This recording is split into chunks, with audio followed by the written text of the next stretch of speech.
The Xbox 360 was known for having a ton of first-person shooters on it, and today I wanted to take a look at and review 5 sci-fi first-person shooters on the Xbox 360. Now, this isn't a top 5 best, this is just 5 games that I want to take a look at in no particular order, and I tried to get a blend of well-known and not so well-known titles. But getting right into things, the first game that I want to take a look at is Codemasters Bodycount.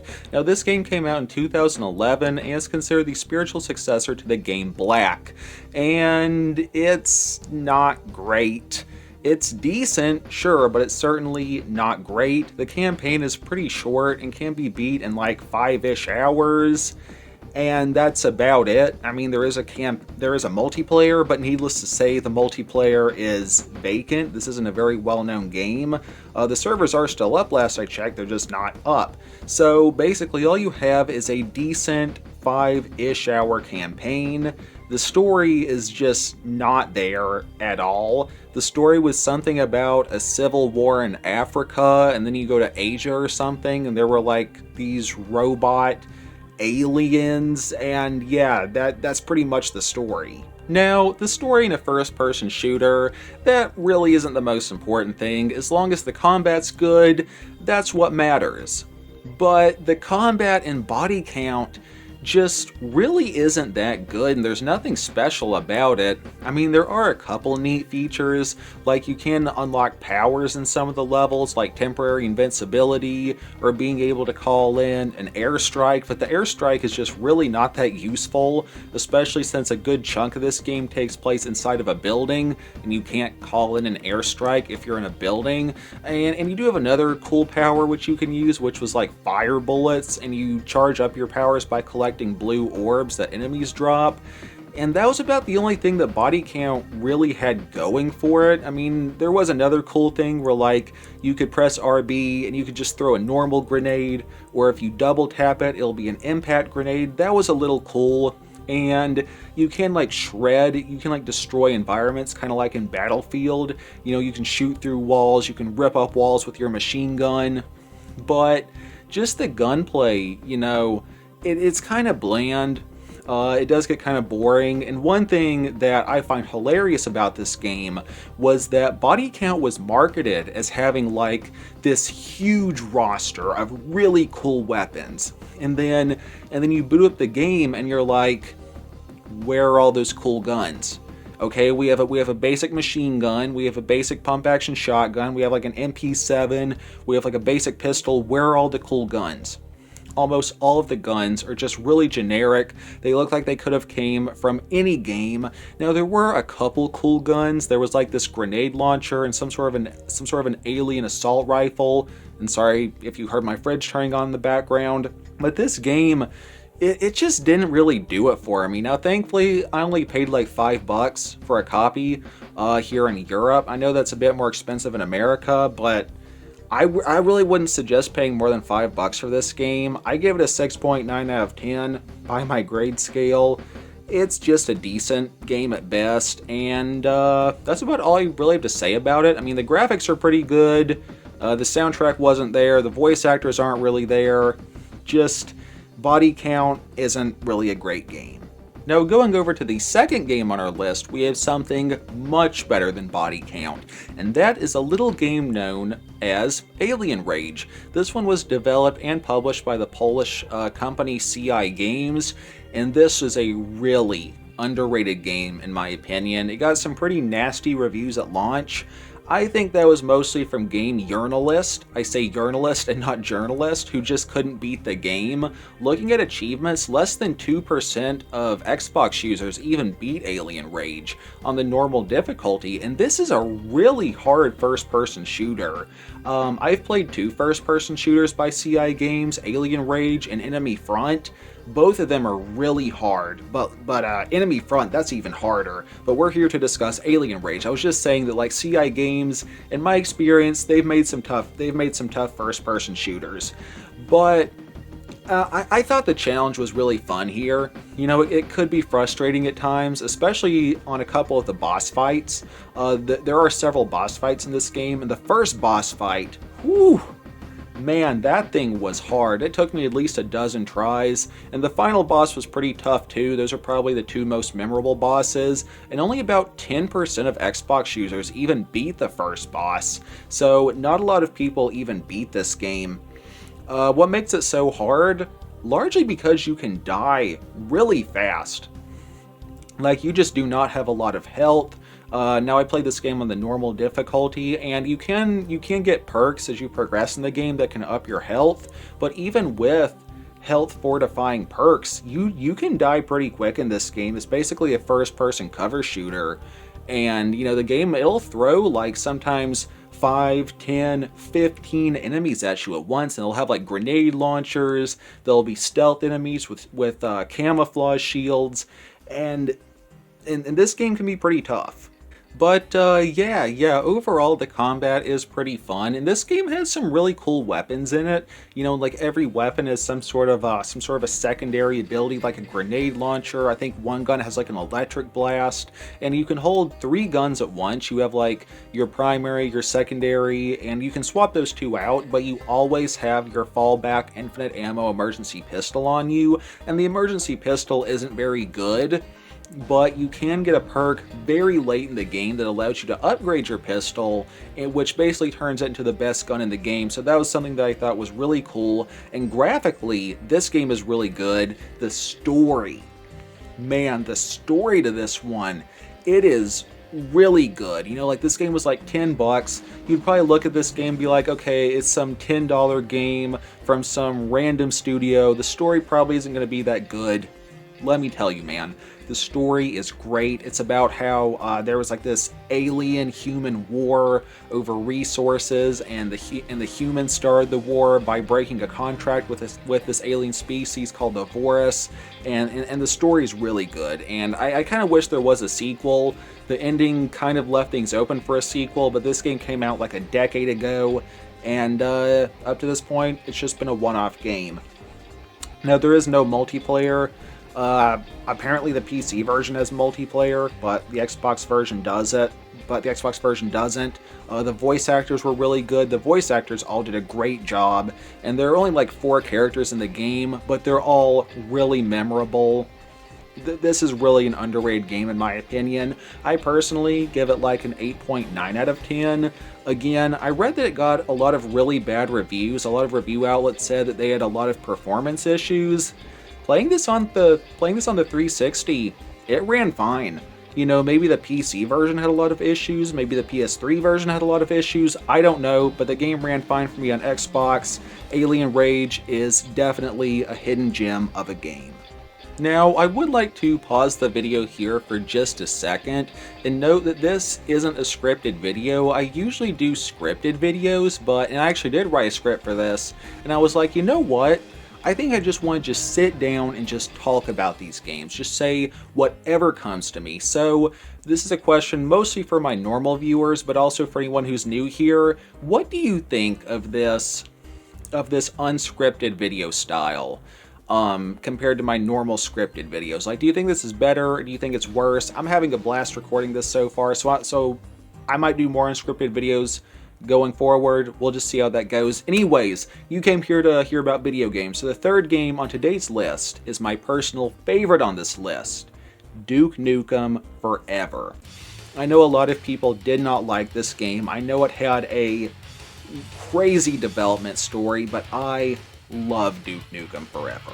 For me, the combat is just right on. The combat just feels so great to me. Now, I know that some people don't like that you can only hold 2 guns on the console version of this game. I didn't like that at first, but I did get used to it over time. I think that graphically this game looks great. I know a lot of review outlets said they thought the game looked bad. I'm not sure where they got that one from. It looks great in my opinion. And like I said, like the combat's really good, and there are a lot of just really cool sections. There's like a couple levels where you can drive a frickin' monster truck. Okay, who doesn't want to drive a frickin' monster truck? And there's another cool section where you're like a tiny Duke Nukem, and you get to drive a little RC car. That always stood out to me. And one of the things that really makes Duke Nukem Forever so special to me is all of the interactable objects in the world. You know, like most first-person shooters, they're pretty straightforward in what you can do. You know, Call of Duty, sure, you can like shoot some bases maybe, or like shoot some fruits if you're like passing like a fruit stand or something, but you can't really interact with the world in most first-person shooters, and in most games they really don't offer the freedom that Duke Nukem Forever offers. I mean, in Duke Nukem Forever, you can use vending machines, you can turn lights on and off, you can play pool, you can play air hockey, there are a couple pinball tables in the game, there are a couple basketball arcade mini games, there's this one part in the game where you get to like write Duke's autograph in a book, you can draw on stuff, you can use urinals, you can flush toilets. Just the amount of stuff you can do in Duke Nukem Forever just really makes this game stand out to me. You know, like, it's a great first-person shooter, but one of the things that really just makes this game pop is just how you can just interact with things, and sometimes interacting with things will give you like a health upgrade. Like if you get a really high score on the pinball game, you get a health upgrade. Like if you lift some weights, you get a health upgrade. And stuff like this is just really cool to me. It just really stands out. You can also have like some power-ups on you. You can have like beer, which makes it so that whenever you drink it, it makes it so that Duke Nukem takes less damage. You also have steroids. They give you hyper melee damage. You have like night vision glasses. This little hollow Duke that distracts enemies and makes you invisible. Most of the boss fights were really cool. Now, one of the boss fights was weird. If you've played this game, you know which one I'm talking about. And this game was pretty funny at times. There were a lot of good jokes in it. Now, I wasn't super fond of all the adult themes in it. You know, I think they did go a bit overboard there.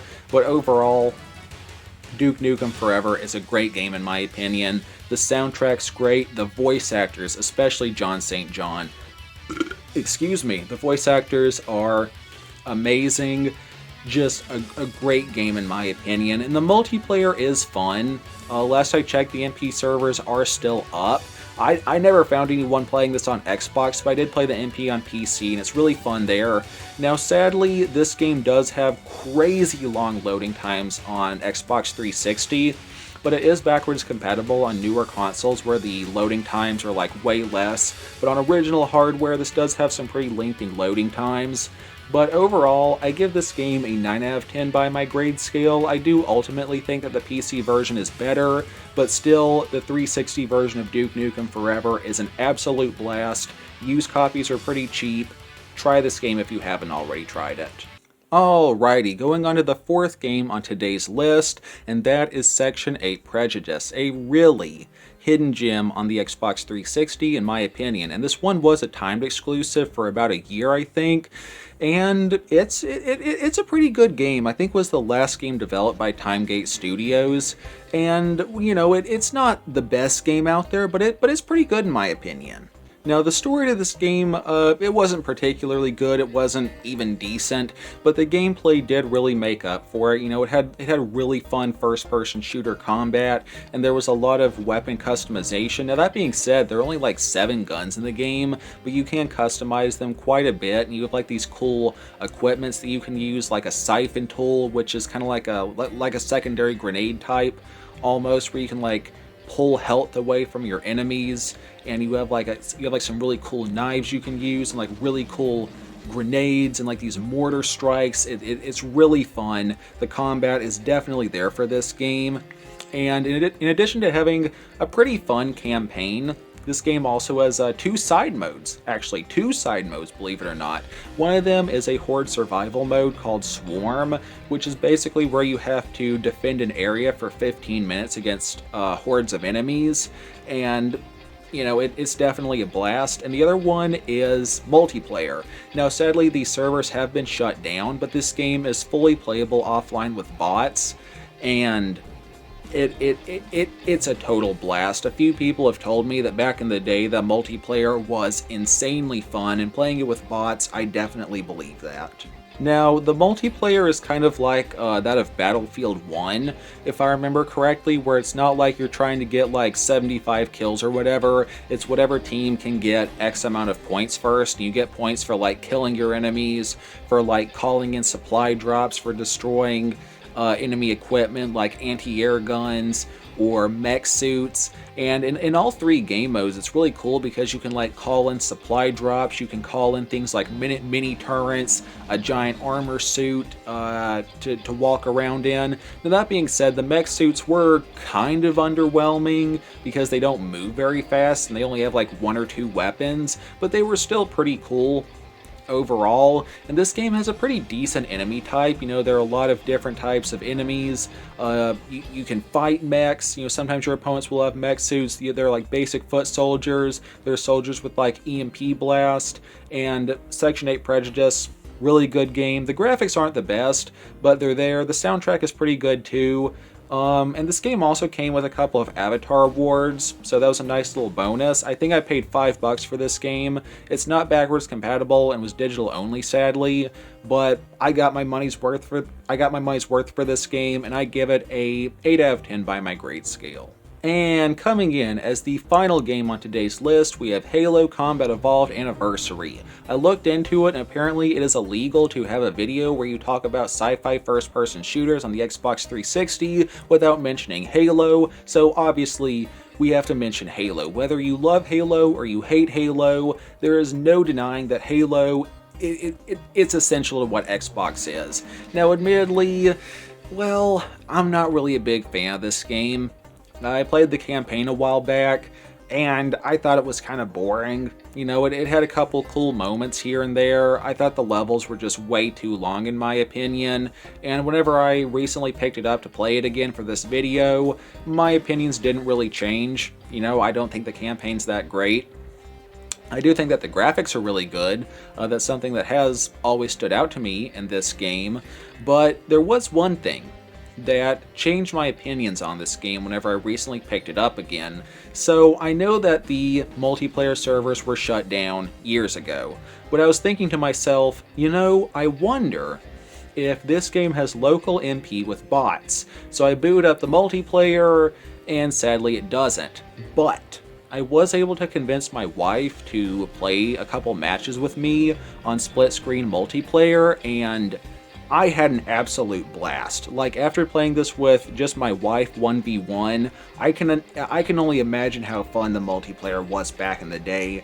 Now that being said, my wife wasn't very good, and our matches were pretty one-sided with me on top, but she seemed to have fun, and I had a total blast. Now there was one other thing which I was not expecting, and apparently this game has Firefight mode on it. I thought that was only on Halo Reach and Halo 3 ODST, and I always really liked Firefight mode. Even though I'm not big into Halo campaigns, I've always loved Firefight. And so when I saw that on Anniversary, I was like, whoa, this is really cool. Now, if I'm not mistaken, basically the Firefight here it's basically like Reach, but on like Combat Evolved maps with some slight mechanic changes, but Firefight's really cool. It's a horde survival mode for anyone who doesn't know. It's no Killing Floor or COD Zombies, but it's a pretty solid game mode.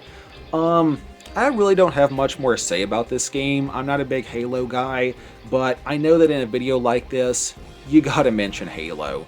And I give this game a 8.2 out of 10 by my grade scale. Whew, I've been recording for about 20 minutes and my voice is about to die and I am out of breath. A huge thanks if you stuck around to the end. You know, again, this wasn't scripted. I do have some notes that I was reading off of, and while I did write a script, you know, I sat down, I was like, you know what, I want to just try and make this video and say whatever comes to mind. I had a blast recording this, you know, even though I got interrupted a couple times by my neighbors and my fridge started doing whatever it was doing.